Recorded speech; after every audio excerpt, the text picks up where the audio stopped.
Hello everyone, and welcome back to Professor's Research, a Pokemon TCG Pocket podcast hosted by myself, Jake, your resident content cowboy here, yeehaw, and of course the one and only Godsley. Today on my channel, we are talking about some of the worst cards in Pocket. If you want to watch the sister video to this, it is on Godsley's channel right now. You can find it in the description, in the pinned comment. Every week when we release one, the other goes up on the other channel, so be sure to check that out.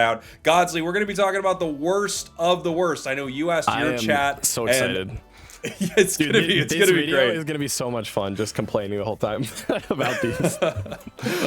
You know what? Why don't you hit me with your first card that everyone thinks is horrible? Okay, so I think I should get this out of the way first, right? Because it's probably the card that comes to everyone's head first when they think of bad cards, and that's Torterra.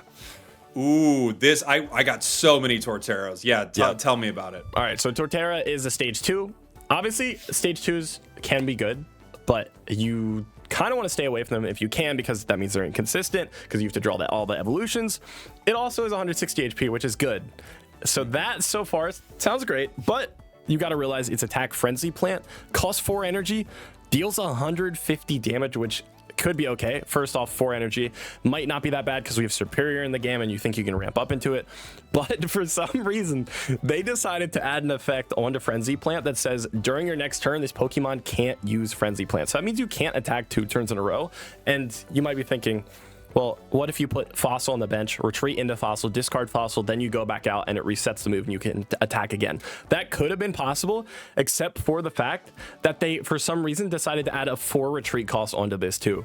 So you're just locked into attacking one time and hoping they just somehow don't destroy you within 2 turns.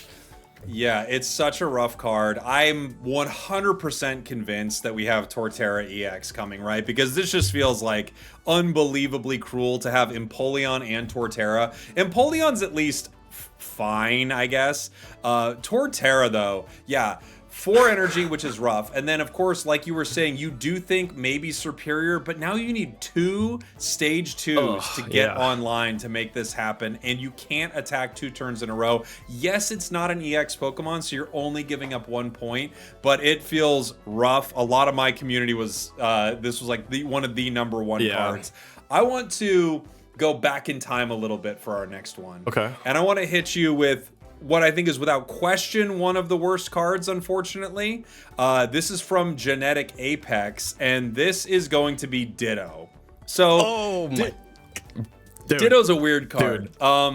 In a tournament, in a very specific setting, you could make something happen with Ditto. So if you read Ditto, it's a basic Pokemon, 70 HP. Choose one of your opponent's Pokemon's attacks and use it as this attack. If this Pokemon doesn't have the necessary energy to use the attack, it does nothing. Not only does it need the necessary amount of energy, which seems pretty reasonable, right? That's what Mew does. It needs the exact energy type. So there's almost never a situation where you can make this card work outside of, again, a tournament, open deck list, where you are able to change your energy to your opponent's energy to counter them with this move. This just feels like, I don't even know if it would work in a tournament setting, to be honest. Just run really. Mew, right? We have Mew now. It's just so rough. So Ditto is, I think, one of the first cards that everyone thought, wow, this could be cool. And every once in a while it works, and 99% of the time it doesn't. Does it? So I think it has to only have 1 of that energy. So like you can copy electric attacks if you have 1 of that energy. I'm pretty sure, don't quote me on that, but because I actually have not used Ditto. People have asked me to, and I just read the text. I was like, I don't know about that. Maybe later, but I think it's just 1. So you can run it in a dual energy deck, I guess, and just pray that you would go against the same typing. But then again, at the end of the day, if you need to have the same amount as their attack, like say you need 3 energy, even if you have just 1 electric and 2 of the others, you're still using 3 energy and putting it on a 70 HP Pokemon. So odds are maybe you do copy 1 of their attacks, but then the next turn Ditto gets wiped out as well as all of your energy.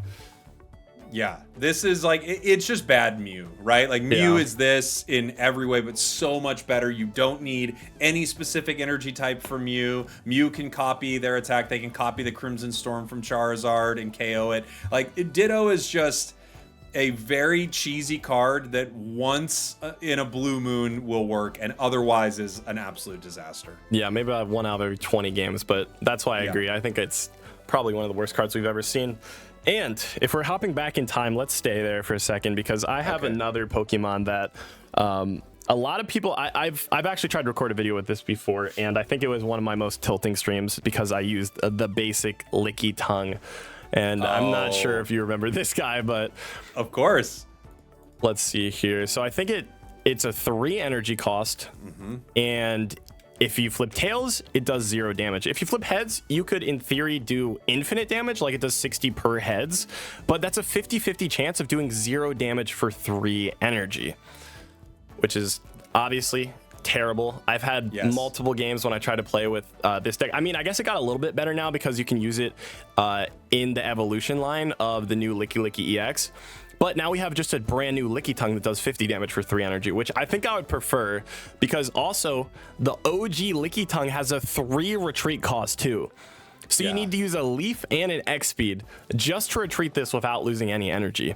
So I think that's one of the worst cards we've ever seen. 3 energy for 0 damage. That's hard to beat. Yeah, this is a really rough card. I think the only reason this was in Genetic Apex was, I mean, first off, they do, I think, fill some of these packs with like cards that aren't super ideal, right? That's kind of like part of it. And that's true of every Pokemon game, by the way. Like, you play the mainline games, you're like, why would I use this over the... Oh, you wouldn't, really. And that's true of Pocket also. The one thing that we got out of this in Genetic Apex was this was the only way that you could get like the most damage possible. So there's that little stat in the game. But besides that, yeah, this card is absolutely awful. I fully agree with you. Why don't we hang out in Genetic Apex for 1 second? One sec. Okay, there is another thing that this brought to the game. And that's it's colorless. So you can use it with Greninja, and you can make a tongue deck and just have every Pokemon have absurdly long tongues. My chat kept asking me to make that deck over and over again. It was pretty funny. It was terrible, but it was pretty funny, because I don't know if you know this, but Greninja, that's not a scarf around its neck. It's actually its tongue. It is its tongue. I've played enough Unite to have looked at Greninja's tongue for a long time. So yes, I do know that. You're right. That is the other thing is we have more Pokemon with their tongue out, which I do think is important. And clearly for the chat, that is very important. Apparently. Here's one that this one I've like, this whole line is really a head scratcher for me, and this is Go-Goat from Genetic Apex. It's a 3 energy grass Pokemon. It requires 2 colorless, 1 grass to do 70 damage as a stage 1, extremely low amount of damage. And then Skidoo is 1 colorless, and you flip a coin and the attack does nothing if you hit tails. So it's 40 damage, kind of like Farfetch'd, except half the time it doesn't hit. And then Go-Goat requires 3 energy. This just feels like a chaotically bad line. I don't understand it at all. I don't know why they did that. I mean, I guess you could argue that's superior, like potentially, but still, that's 2 energy for 70 damage, and then you have to have a stage 2 on your bench. Yeah, I don't know what that. I guess Erica too. I don't know. They did my boy Go-Goat dirty. They did, yeah. Speaking of goats, actually nothing to do with it, but we have. Speaking of goats, let's move on from goats. Let's just. This next guy is not a goat. It's great. Not one of the greatest. It's Hippowdon. I don't know if you know this. We're moving up. It's a brand new card. I don't think I've ever seen it be used in game. It's a stage 1. With a 4 retreat cost. Whenever you have a 4 retreat cost, that's just absurd. Like, that's the max, right? I don't think we have 5 yet. Yeah, not yet. Yeah, and it has 140 HP, so it's not even that tanky either. And it knows Earthen Press, which does 120 damage. And I actually hate the 120 damage cutoff, because that's right before a lot of Pokemon. Like, a lot of them you need to do 130, so you have to run Geo with this too to one-shot a lot of things. And there's no way to ramp it up because it doesn't work with Brock. It is cool that it's fighting, because you can maybe throw it in with Lucario, so it could potentially do 150. But 4 retreat cost and 4 energy to attack. I don't even see a situation where you can like really get this up in time to do anything useful, because at that point they also have their boss Pokemon up, like they have Palkia probably with full energy ready to go. So as soon as you send it out, you do 100 damage to 120 to Palkia, and then all of a sudden it just returns back with 150, and then you lose Hippowdon that you spent 4 energy on. I just don't understand it. Yeah, it's brutal. Like this card, it's funny. I have this exact card, and I have another one that's a lot like it here in Spacetime Smackdown. One that really reminds me of this is also Rhyperior. So Rhyperior is better, I guess. I mean, well, here's the tough thing. So it's a stage 2. I know, right? It's a stage 2, and it also requires 4 energy. At least it does 150 damage, which most of the roster you're gonna swing and KO with. Yeah. Yes, you could pair it with Lucario, and now even if they have a cape, you're getting them. But Rhyhorn has 3 retreat cost. Rhydon has 3 retreat costs. Rhyperior has 4 retreat costs, and these things attack on a 2, 3, 4 curve. It's just these cards feel like a bit of a disaster, and I'm also confused, Godsley, because Rhyperior and Hippopotas both have art. They both have like really pretty art. Yeah, they do. And I'm thinking, why do we have these super mid cards, or not even mid, like super kind of bad cards with such cool art? It's like they're just there for collecting. Yeah, I know. I like, well, Rhyperior is a fan favorite, I'd say. Correct me, maybe I'm wrong about that, but it's always been one of my favorites. Yes. And I thought they were gonna, because we got teased with Genetic Apex because we only had all the way up to Rhydon, so everyone was thinking we were gonna like maybe get, I don't know about everyone, but Rhyperior EX. I was hoping for it, and this was just such a huge letdown. So I think that makes it even worse because a lot of people are looking forward to it. Yeah, I agree.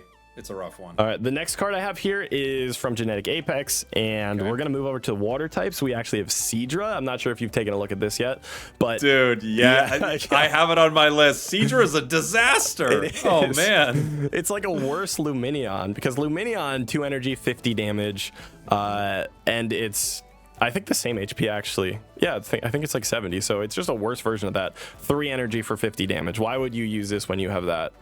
Funny enough, Lumineon's actually 80 HP because I looked this up earlier. I thought the same thing. I was like, oh, it's the same HP. Yeah. No, it actually has more HP than Seadra. Seadra is so wild. The only benefit, of course, the one benefit is you could hit the active spot. That's true. That's the one thing. But besides that, 3 energy to do 50 damage. And Lumineon also has no retreat cost. I was just about to say so they're like, dude, this feels like such a bad card. Seadra feels like such a bad card. Yeah, maybe it's just getting us ready for Kingdra, right?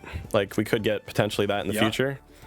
But to be fair, like in Genetic Apex, original Gyarados is absolutely awful, and then they brought Gyarados EX. So, I mean, Gyarados is even just, it's, I guess it's a little better than Seadra, but it was 4 energy to do 100 damage. It was. At least you discard an energy from them too with the old Gyarados' Hyper Beam.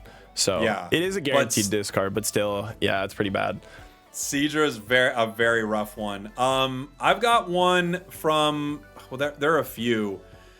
You know what? We can hang out in water from Genetic Apex because I want to talk about Swanna. Yes, I'm glad you brought this up. Swanna's a stage 1. It requires 3 energy to do 70 damage and with 90 HP. This is just like I was just playing yesterday. I was playing the Heatran Skarmory deck. I played that today, and yeah, it's really good. It is. It's great. And Heatran's actually pretty solid. Like, yes, it requires 3 energy, but it's a basic, and it swings for 110. Yeah. That's actually pretty massive. Swanna, on the other hand, is a stage 1 swinging for 70. I can't imagine a world where you would ever want this card. And then you have to evolve it from Ducklet, who requires 2 energy to do 30 damage. It's just another, like, and you're right, fully bad line. Like 90 HP, too? What? Yeah. Why would they make it so weak? At least give it 100. Yeah, it's so bad. It's so bad. So I had to bring up Swanna. Yeah, that was one on my list too. I think another one that was kind of circling back to how Rhyperior, everyone loved that card. I think another one I was a little bit disappointed by is Nidoqueen. Now, this is a usable card, but what I think makes it so bad is that you can't play it outside of another stage 2 line. You need the full Nidoking line on your bench for this to even be effective, or else it's just 3 energy for 80 damage. And that's just 2 stage 2 lines in your deck that you need. It's just so reliant on another card. I don't think we have any. We might have a couple cards in the game like this, but this is one of the ones that immediately comes to mind. Like, why did you make it rely on? I get it, because Nidoqueen, Nidoking. But at this point, if you're going to build a Nidoking deck, I would say just don't even put Nidoqueen in. Use like Weezing or maybe even Darkrai, I guess you could try nowadays. Yeah, I'm 100% with you. I think everything you said is exactly right. Nidoking, at least you're attacking every turn. Poison Horn, you're doing 90 damage. You got 150 HP. Nidoqueen is chaotic. It feels like, you know what Nidoqueen feels like? It feels like a trophy or an achievement in a game where you're like, what do I have to do to get this? And then you get it. And you're like, I guess I'm glad I did it. Like the one time I got the full like Nidoqueen, 2 Nidokings on the bench set up, I was like, I guess that was cool, but yeah, you do it once, you're like, all right, now I have to try for another 5 games before I do it again. Exactly. It really does feel like I'm like earning some sort of badge or something. Yeah. Like there's no point in doing it for any, you can't win games with it. You could just simply do one cool thing at some point. I think I want to bounce around a little bit. Let's talk a little bit about Space-Time Smackdown. I was going to go Mythical Island, but Space-Time Smackdown, I was just playing this card like 2 days ago. This is Probopass. So Probopass is a stage 1. It's a metal card. It evolves from Nosepass. It requires 4 energy. And when you attack with this, it also has 4 retreat, by the way. I don't know what this is where like cards have 4 retreat all of a sudden, but it has 4 retreat. And you attack for 30 damage. And then you flip 30. And then you flip 3 coins. And you have a possibility of getting 4 energy on a stage 1 Pokemon and doing 30 damage. Now, of course, there's also a reality where you hit 3 heads, you do 180. But this is just such an insanely inconsistent card. It feels so awful. We powered it up multiple times. Like one time it fully bricked. I think we did 30. You just want to insta concede. It's like such a rough card. And it feels, the roughest thing about it is, it takes so much to get online that you think there would be something else to it. Like, this is too much, but I don't know. If it's going to be flipping coins, maybe you're flipping 4 or 5. Or the, like, base damage is at least 50 or something. Yeah. I think base damage 50 and 4 coins will make it worth it. Because 4 energy is so much. That's so much commitment. And then you can't even retreat it either. Like, you can't save it. You just have to give up the point when it's out on the field. And it's a really if they like Sabrina you early or something before you get it set up, then it's just out there with 4 energy or like 2 energy or whatever you have it at, and you can't move it, and then it just gets destroyed and you lost all your energy. I mean, luckily it has Dialga, and I want to move on to another deck that another card that relies on Dialga, and that is Licky Tongue EX. So I thought we would bring in 1 EX Pokemon to here, or maybe more, I don't know. But I think this is probably maybe the worst EX, arguably, because it has a 4 energy cost to do 100 damage. 100 damage for 4 energy. I mean, think about it. Palkia is a guaranteed 150. I mean, you could do potentially, infinite damage if you flip heads, but for me, I've tried to record multiple videos with him. Maybe I'm just not good at flipping coins. It's just a skill difference, I guess. But I just repeatedly got punished for flipping Tails and doing 100 damage after spending so much energy setting him up. And you also can't retreat with him either. He's stuck in place. At least Palkia, it has a 2 retreat cost. But this guy's a 4 retreat cost. So, he gets locked down in there for a little bit, and then you lose him, you lose 2 points, and you pretty much just lose the game. So I think it might be the worst EX in the game. That's interesting. There are a few EXs that come to mind when we talk about worst EXs. And I do think Lickilicky on paper seems kind of cool. But just as often as you're doing 140, you are doing 100 damage, right? You're doing 100 damage instead of 140 or 180 or more, right?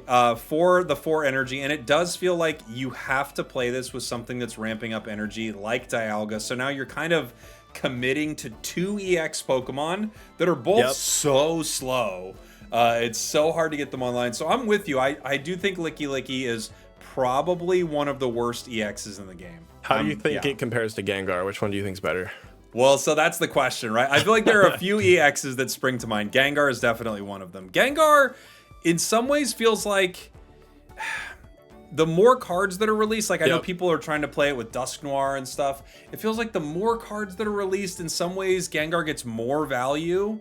But it's so rough. Let me just pull it up and look at it right here. It's 170 HP, right? So it's actually tankier than Lickilicky. Yeah, which is nice. Yeah, 170 HP. It only requires 3 energy to do 100 damage. Which is like almost the same as Lickilicky potentially does. Yeah, for 4. I guess maybe Gengar. Well, here's the thing though. Gengar is a stage 2. Yeah. So now you've got to do that. I don't know. They're both really rough. It is. Well, you got Slab for Gengar too now. Like, I feel like Gengar is actually very efficient. At least because you have Sigilif and you have other things to draw. So my recent Gengar decks that I played, you get it really fast. But again, the issue is just the damage. So I'd say they're pretty comparable, Lickilicky and Gengar. I think Lickilicky might be a little bit worse because Gengar also has a 2 retreat cost. So you can retreat into something else potentially. I was also looking at for the worst EXs, Lapras and Cresselia, which are both the promos. But I think those are like really high up there for me. But they're both basics, so that means they're consistent. They can at least you can start with them. They can be a wall early game. Lapras also works with Misty, and I mean it works with Manaphy. Of course, Lickilicky does too. But just being able to work with Misty and being a water Pokemon, I think is really good. And it's only 1 less energy for guaranteed 80 damage. It can heal itself too. Cresselia I think is also nice because you can use it as a tank, and it has a 2 retreat cost. It's a basic, and with Magnezone now, just buffing, which we're going to talk about in my podcast episode. Magnezone is buffing a lot of these cards that are just able to sit there, and you can load Cresselia up with energy, heal, start Magnezone in the back line. So I think there's a better deck for Cresselia and a better deck for Lapras than there is with Lickilicky, because Lickilicky requires you to run Manaphy or requires you to run Dialga. Yeah. I think you make a great point. I do think Cresselia and Lapras. First off, I actually have to tip my cap to the devs a little bit here because they are the promo cards and both of them are not great. Yeah. Which I think is super fair, right? Like you wouldn't want the promo card that you were able to get one time to be like insanely good. So they're both like not great. Lapras with a Misty is pretty powerful. Cresselia, letting you power a bench, like you can heal itself. Like that's all reasonable but kind of bad. Yeah, I think Lickilicky and Gengar are still probably lower for me. But you might be right. You might be right about Lickilicky. In fact, maybe this is a good something to hear from like our listeners on. Like, let us know what you think the worst EX is in the comments. I'd really be curious here. I want to hit a few more cards. Let me see. From the new pack, I have to say Toxicroak is insanely bad. It's so bad, dude. It's so cool, though. It's so cool, but and look, you can make a YouTube short and you can make a YouTube video with Toxicroak and Croagunk. Okay. But let me tell you, you also could for an hour play this and flip like 4 coins, like 4 tails in a row. This card, any card like this just feels so insanely bad. But I do think you will have fun games with it, so at least there's that. Yeah, you're right. I mean, yeah, 2 energy, 0 damage kind of stinks, but you could do, I mean, if you have 4 Pokemon in play, right? True. You could do an insane amount of damage. I mean, you don't even need, you could have 3. It counts the active one, I believe. So yeah, you can have up to 4. But I mean, it has crazy potential, but again, it has 90 HP and it's a stage 1. So it's probably going to be removed fairly quickly. I agree. I think it's a pretty bad card, but I definitely want to make a tech video on it because it's cool, right? It's Toxicroak. Everyone loves Toxicroak. It is quite cool. I'm hoping that with all, like, there's a like kind of set of cards here from Space Time Smackdown that all like lead me to think some of them might get an EX or something, and it's the Team Galactic Grunt sort of line, right? Yeah. So Team Galactic Grunt's a weird card. It could be like up there for one of the worst cards. I know some people use it to thin their deck and help with comms and everything, but Team Galactic Grunt grabs Glameow, Stunky, or Croagunk from your deck, puts it into your hand. So you're guaranteeing what you're pulling right here. And some people will use this in, combination with something like Pokemon Communications to guarantee that they are throwing back a Glameow and grabbing that Infernape that they need. So I think there's some strategy around this, but it also leads me to think maybe we are getting an EX version of one of those cards, right? Yeah, we have to, right? Like it feels like you should be able to build a deck around Team Galactic, but like you said, as of right now, you can't. I tried. It was not very good. But again, like if you're playing Garchomp, I know a lot of people are playing the version right now where you can shuffle a card back with communication and then use Team Galactic as just like fodder for that, and it thins out your deck too. So it shouldn't be used for that, in my opinion. I feel like it should have its own deck. That would be really cool. And I think you're right. We probably will receive an EX, hopefully. Yeah, hopefully we'll get an EX for one of those cards. Do you have any others that you wanted to talk about? I have a few left. Yeah, go through them. Feel free.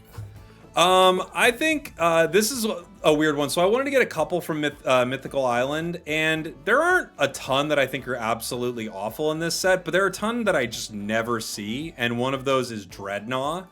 Dreadnought is a stage 1 from Mythical Island. It requires 3 water energy. It has a 3 retreat cost. It only does 70 damage. The one positive is it will have you flip a coin and discard a random energy from your opponent's active Pokemon. If this wasn't flip a coin, if this was kind of like the Gyarados, just discard 1 energy, maybe people could try to use it. But otherwise, this just feels like so much investment for such little payoff. This sounds insane, but I actually went on a 5-win streak with Dreadnought. I believe it. I just got lucky with Misty, and then no, I'm not good. It's just the coin flips that day were in my favor. You use Misty early, get energy on it, and then attack, and then flip heads again, I guess, and then they can't do anything. But yeah, I think you're right. If you're not insanely lucky for that day, it's kind of another card that's in the same vein as Lickitung, to where it's just not worth the investment, especially if there's a 50-50 chance of it even paying off.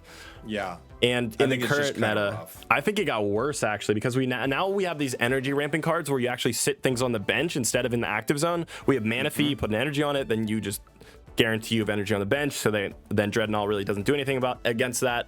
You also have Magnezone, which sits on the bench. Again, it can't even get to Magnezone, and when you put Magnezone out, it's like it wipes Dreadnought, I think, because I think Dreadnought has 130 HP. It does. Yep. It does. So yeah, one shot. So it actually got way worse. I didn't think about that. You're right. It got so much worse. And I think there are a bunch of cards we could talk about. I feel like we could go on for like an hour talking about some of them. I just want to hit you with one more. I'm just curious if you know this card. I'm not trying to like quiz you here really, but do you have any idea what Slurpuff does? Yes, I actually built a deck around this. So you like this card? I actually don't mind it. Really? Yeah, because here's what I'll say about it. The reason I wanted to bring it up is not because I thought it was horrible. I looked at it and I even thought, actually, that's not the worst thing I've ever seen, but I don't see anyone play it. So tell me about it. So I actually built a deck with, so first I centered around Clefairy, which is a Pokemon with very similar stats. It's another stage 1. 40 damage for 1 energy, and it has 100 HP. So I built a deck around that, and I noticed that if I start with Clefable, it gives you really good going first. You're just able to pump out damage really fast, and then you can also build up your bench because Clefable only costs 1 energy. And I was like, oh, that's amazing. But it's a little bit inconsistent because I only have 2 copies of Clefable. And so that's when I decided Slurpuff is pretty much maybe like a slightly worse version because it's 2 energy for 60 damage. But if you add 2 Slurpuffs and 2 of the other line, that's pretty much 4 of almost the same Pokemon. So you're going to consistently do really well going first. And if you have Slurpuff, you'll do really good going second too. So it actually, like the speed of the Pokemon, the fact that you have 100 HP makes it fairly decent. And at the time when I played it, it was before this new set dropped. There wasn't many steel Pokemon out, and both of their weaknesses is steel, so I wouldn't really run into any steel decks, so I didn't really need to worry about the weakness either. I like that. That sounds pretty fun. What's your because yeah, you have like a really nice turn 1, and you also have a, like, if you go first or go second, you have a really nice option there. What was your, do you have like a finisher card in that deck? Yeah, I think at the time I ran Mew. Because you're able to do really good early game damage and get their starters low, and they'll probably get scared, build their bench up, but then you also have Mew ready to go. So then as soon as they pull out that Charizard, you just say nope, let's send out your Mew, and then you win. So it actually worked fairly well. Nice. There are a lot of other cards I think we could talk about. There were a bunch of answers I got from like my community. I know you were asking yours as well. But if there are some that you think we missed, please let us know in the comments. And of course, while this video is up, we have the video talking about Magnezone on Godsley's channel. So go check that out. Thank you everybody for watching and listening. This has been Professor's Research. We're going to see you guys next time. Goodbye.